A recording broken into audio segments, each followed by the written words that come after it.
বরকতময় স্থান ফিলিস্তিন, যেখানে অবস্থিত মুসলমানদের প্রথম কিবলা বায়তুল মুকাদ্দাস। মিরাজের রাতে পবিত্র এই মসজিদে নামাজ আদায় করেছিলেন নবী সাল্লাল্লাহু আলাইহি ওয়াসাল্লাম। বরকতময় ফিলিস্তিন নিয়ে বেশ কিছু ভবিষ্যৎবাণীও করে গেছেন তিনি।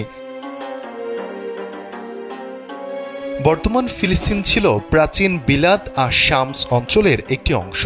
ফিলিস্তিন ছাড়াও প্রাচীনকালে শামস অঞ্চলের অন্তর্ভুক্ত ছিল বর্তমান সিরিয়া, জর্ডান ও লেবানন। শাম দেশ সম্পর্কে রাসূল সাল্লাল্লাহু আলাইহি ওয়াসাল্লামের বেশ কিছু ভবিষ্যৎবাণী রয়েছে। বিশেষ করে বায়তুল মুকাদ্দাস ও তার আশপাশের এলাকায় অদূর ভবিষ্যতে কি হতে যাচ্ছে সে বিষয়ে অনেক ভবিষ্যৎবাণী করে গেছেন নবী সাল্লাল্লাহু আলাইহি ওয়াসাল্লাম।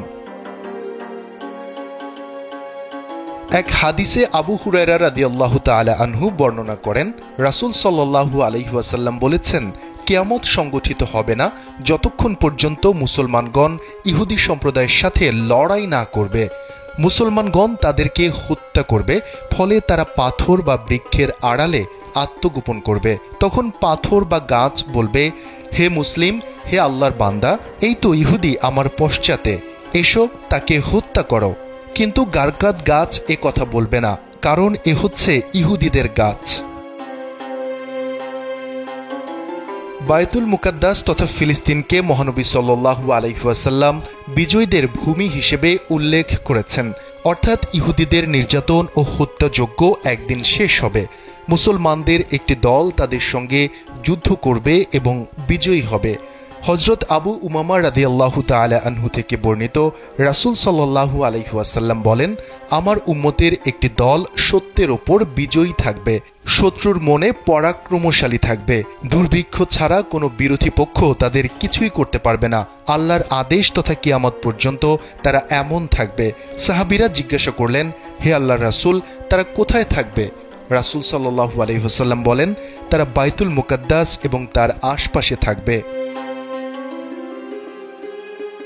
উম্মতের মধ্যে একদল বিশেষ শ্রেণীর লোক থাকবে যারা সত্যের পথে লড়াই করতে থাকবে, তাদের সঙ্গে আল্লাহর সাহায্য থাকবে।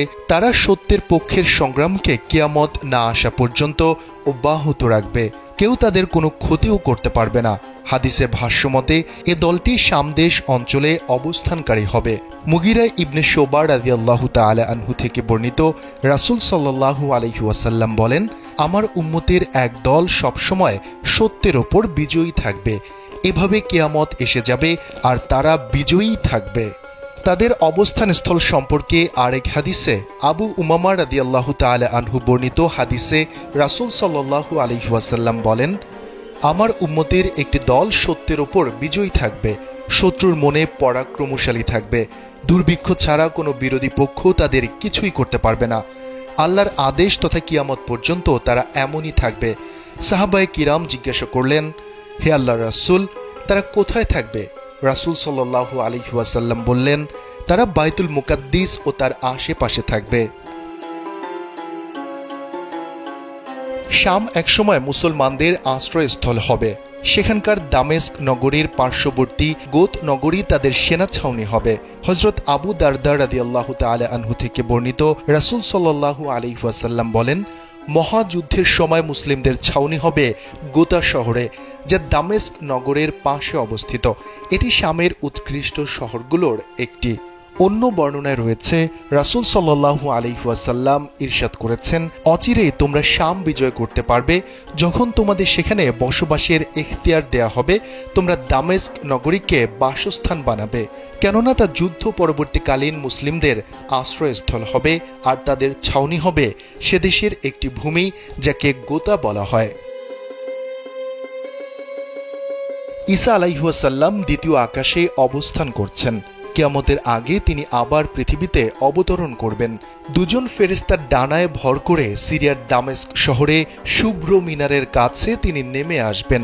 আবার সিরিয়ার বাবে লুদ নামক স্থানে দাজ্জালকে মেরে ফেলবেন। শফিকুল ইসলাম শান্ত, কালবেলা।